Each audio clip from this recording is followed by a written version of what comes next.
ମୁଁ ଆଜି ଏଇ ଯେଉଁ ଖାଇବା ଖାଉନି କି ସମସ୍ତଙ୍କୁ ଲାଗିବ ଏଇ ଡାଲି ଦେଖନ୍ତୁ ଏଇ ସିଝିନି, ଆଳୁ ବି ହେଇ ଖଣ୍ଡ ଅଛି, ଖାଲି ଟିକେ ବାରି ଲଙ୍କା ଆଉ ତେନ୍ତୁଳି ଟିକେ ଲୁଣ ପକାଇ ଚକଡ଼ୁଛି। ଯେମିତି ଆଜି ସକାଳେ କହିଥିଲି ଭିଡ଼ିଓରେ ମୋର ଆଜି ଛୁଟି। ପୁଅକୁ କହିଲି ଆଉ ଟିକେ ଭାତ ଆଳୁ ସିଝେଇ ଦେ, ଯୋଉଟା ଡାଲି କରିପାରିନି।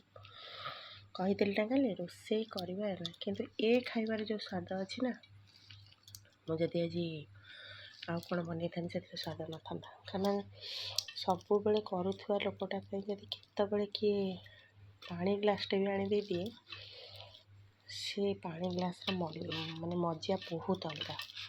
ଆଉ ମାଆମାନଙ୍କୁ ମ୍ୟାକ୍ସିମମ୍ ଟାଇମ୍ ଆଜି ଯେଉଁ ଛୁଟି କଥା କହୁଥିଲି ସେଟା ତ ପରେ କହିବି, କିନ୍ତୁ ବେଳେବେଳେ କ'ଣ କି ପରିବାରରେ ମାଆର ଦାୟିତ୍ୱଟା ଏମିତି ଯେ ନିହାତି ନିଜ ପିଲାମାନଙ୍କୁ ଶିଖେଇବା ଦରକାର। କାରଣ ମାଆଠୁ ହିଁ ପିଲା ଶିଖନ୍ତି କାହାକୁ କେତିକି ଗୁରୁତ୍ୱ ଦେବା ଓ କାହାଠୁ କେତିକି କାହା ଉପରେ ଅଧିକାର ସାବ୍ୟସ୍ତ କରିବା। ଅଧିକାର ସାବ୍ୟସ୍ତ କରିବା ପୂର୍ବରୁ ସବୁବେଳେ କର୍ତ୍ତବ୍ୟ କରିବା ନିଜ ପିଲାମାନଙ୍କୁ ଶିଖାନ୍ତୁ। ଆଜି ମୋର ଏଇ ଦରସିଝା ଡାଲି ଆଉ ତା ସହିତ ଆଳୁ ଚକଟା, କିନ୍ତୁ ବହୁତ ସ୍ୱାଦିଷ୍ଟ।